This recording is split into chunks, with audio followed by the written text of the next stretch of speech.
Okay. After the Monroe Doctrine issue, when you're looking at this particular region, this specifically is the Caribbean, but in many ways, this is true of the whole region, especially Central America. You have to remember that what you have is the plantation system in place from the late 15, early 1600s on. Now, in much of the rest of Latin America, what happens is the Spanish control basically equates to mineral exploitation and largely cattle ranching, which is, of course, the huge problem as we speak even today in Brazil. And again, as I mentioned earlier, a lot of this has to do with the status attached to cattle. Having a cattle ranch in much of Latin America is much higher prestige than owning a business or running a farm or something like that. Farmers are not looked upon with any status. That's seen as what you might call an Indian job, given our status hierarchy. Ranches were always seen as what you might call Hispanic jobs. So the large Spanish grant owners all throughout Latin America were ranchers. That was the ultimate status.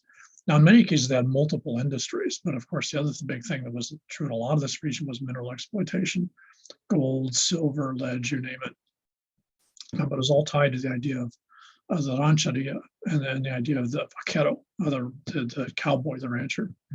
Now, what this means is for much of this region, agriculture was not something that was seen in terms of sustainable, self-sustaining agriculture. So in this region, given the fact that your management is in Europe and the people that want the money are in Europe, there's not really a lot of interest in how locals survive. And so there's not really a lot of interest, if any, in the idea of what you might call sustainable, self-sufficiency agriculture. Everything gets very quickly shifted over the idea of a plantation. The idea of the land is supposed to make you money. It can make you money in terms of digging it up for minerals. It can make it in terms of cattle, or it can make it in terms of plants. But in all these cases, what your function is to sell it.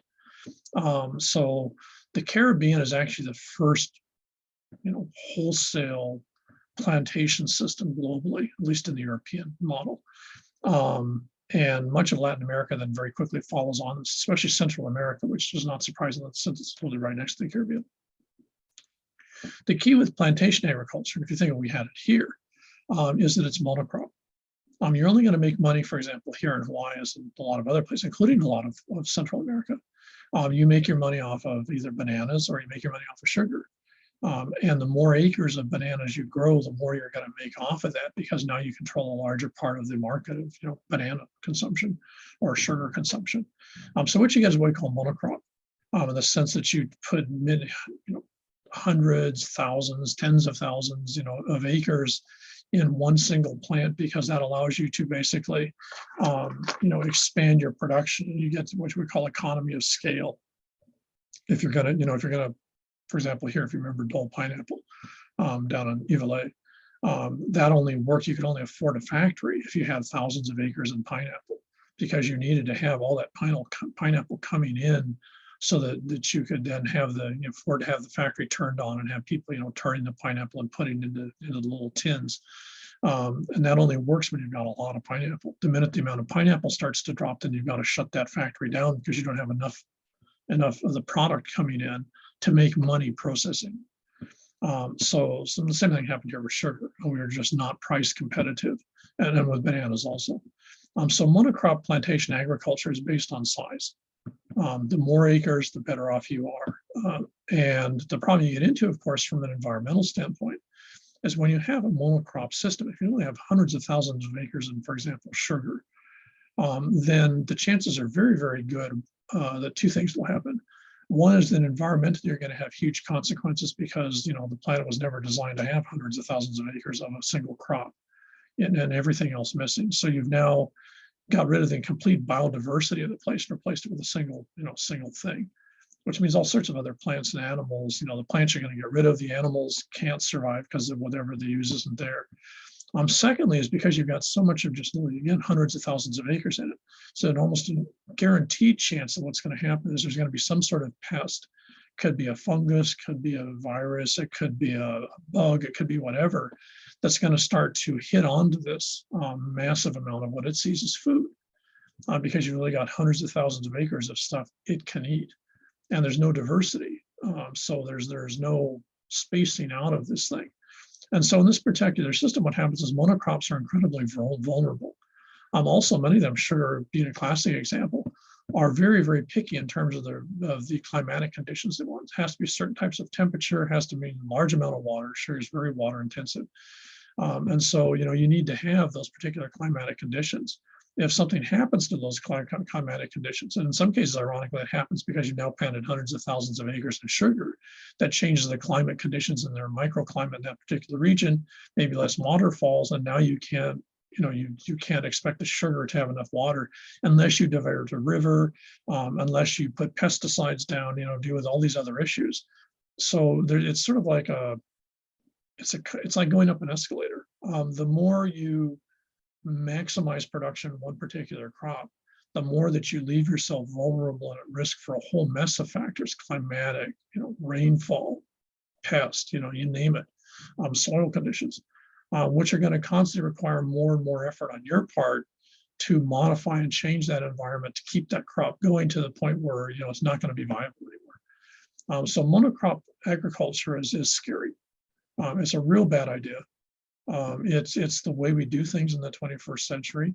And that's one reason why you have enormous amounts of pesticides. And of course, genetically modified crops now are the new version of pesticide. You actually modify the structure of the plant so that it has its own built-in pesticides. And you modify the plant so it's less, water requirements. You modify the plant so it has a larger production yield per plant. All this type of stuff is handy on one hand, but it doesn't change the biotic impacts or the environmental impacts of that particular crop plant. In fact, it exacerbates it tremendously. Now, what this means for the local population is you're no longer really a farmer. What you are is a plant manager, and it's a single plant. So, except on, barrier or marginal regions, you're not going to really be planting any stuff that you eat. And you see that in the Guatemala coffee video. Coffee is originally from the Americas, but it wasn't a huge crop in the Americas. Coca or cacao was actually more common. But when coffee became, a plantation crop in places like Guatemala, what happened is that's what everyone grew because they were told to, because there was someone owned it.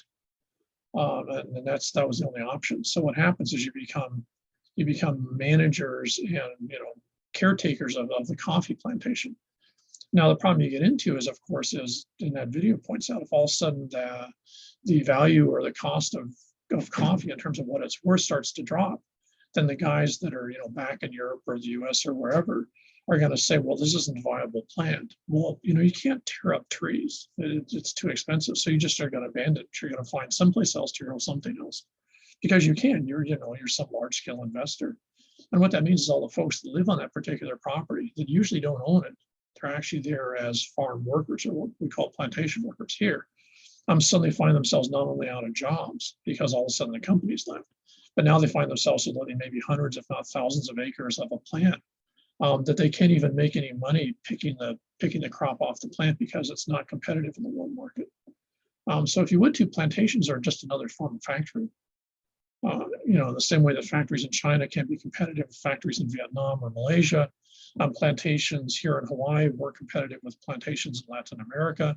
Many of the plantations in Latin America are now not competitive with plantations in Southeast Asia. So you find that at the same time that coffee production is dropping in Guatemala, coffee production in Indonesia and Vietnam is scaling up because it's cheaper. And the companies that own the plantations in Guatemala have now moved their operations to Southeast Asia. And that just leaves you with, in some cases, millions of people that suddenly don't have jobs. They might even have a big piece of real estate, but what are you going to do? What do you plant underneath a coffee tree? What do you plant in what was a banana field or sugar? And if you see, we never addressed that here. We still have thousands of acres that are just planted in sugar that hasn't been harvested since the 1950s or 1960s in many of the islands.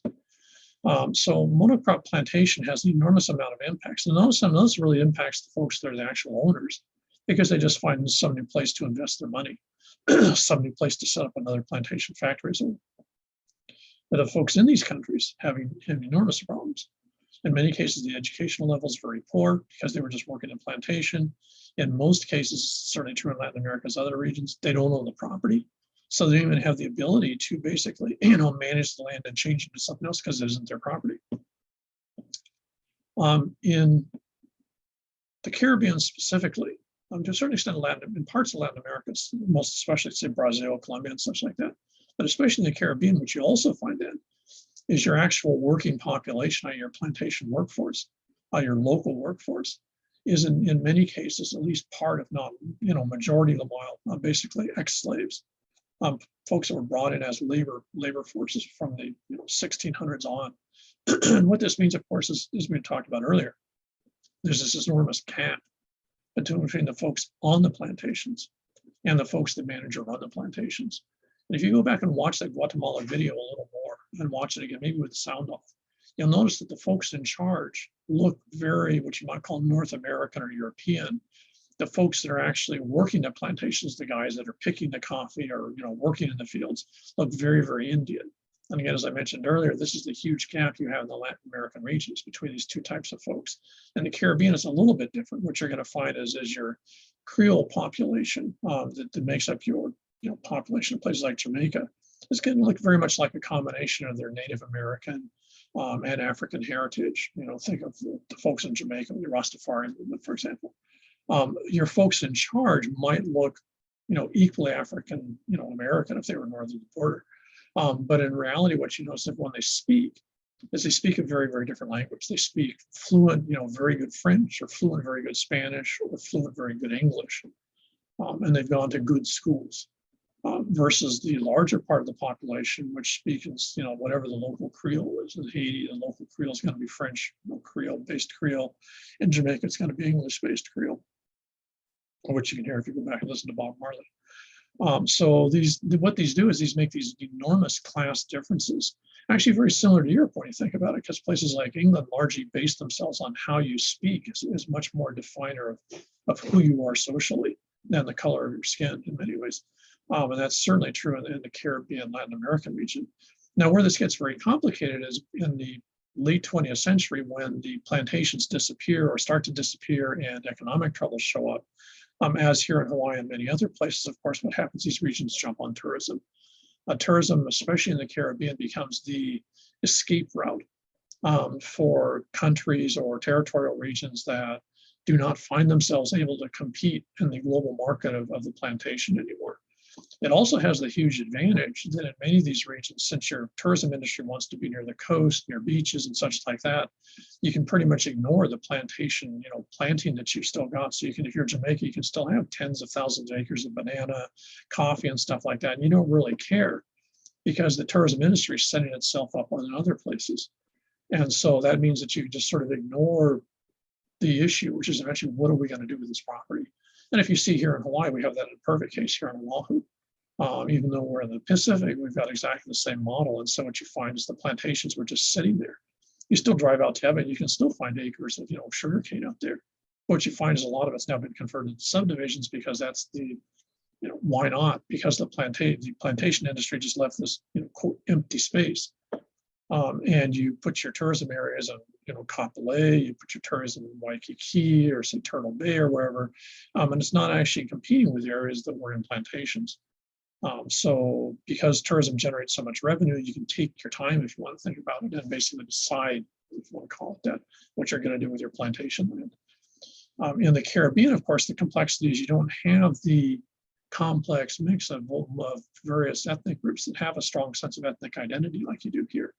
What you have is a population that was basically beaten into, slavery / servitude for a couple of 300 years.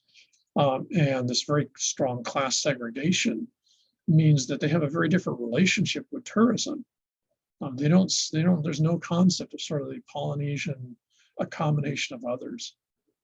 It's very much, a mercenary proposition. And it's something really fascinating when you think about it. If you go and look, not that you have to for this class, take a look at advertising, for example, that you see for the Caribbean, and you find a huge amount of it actually is taken from advertising from Hawaii and Tahiti. The Caribbean in many ways sort of markets itself as an alternative to Hawaii. And in large part, when you think about it, that's because if you go and you go to someone in the mainland and you ask them about the Caribbean, a place like Jamaica or Trinidad and Tobago or something like that, if they understand where they are at all, what they're going to generally think of is pirates, and hurricanes and all sorts of stuff, none of which is attractive to the tourism industry. So what you do is you make up a image of place that's not really authentic to your region, and that's how you market yourself, in the same way that Florida markets itself as an alternative to Hawaii, because it's a hell of a lot more attractive than swamps and alligators.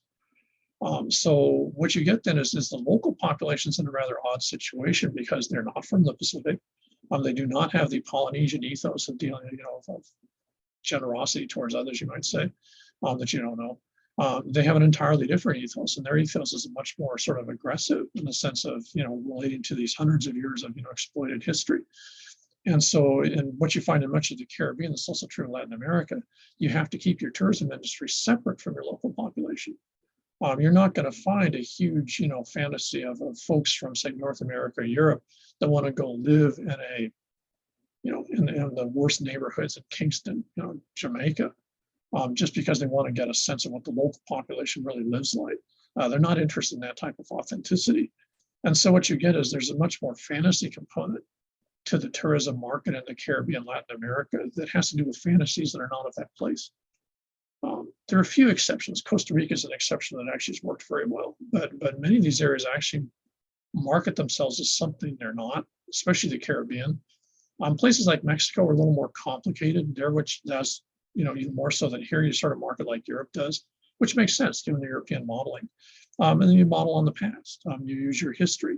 So people go to Peru to see Machu Picchu and the Inca ruins in Cusco. They go to Cozumel because they want to go diving, but they also want to see the Mayan ruins nearby. So you actually use, ironically, your Indian past to make your place attractive to a 21st century tourist audience. But you're not going to find a huge number of people who want to go live with a Mexican family, in the outskirts of Tenochtitlan, for example, or Teotihuacan or someplace like that. It's not that same type of relationship with the tourism market. There's much more sort of a barriered, separated, controlled market relationship, which has been actually a lot of geographic, cultural geography work done on tourism in Latin America, and its very complex, dynamic relation to the local population, which is really sort of fascinating to look at.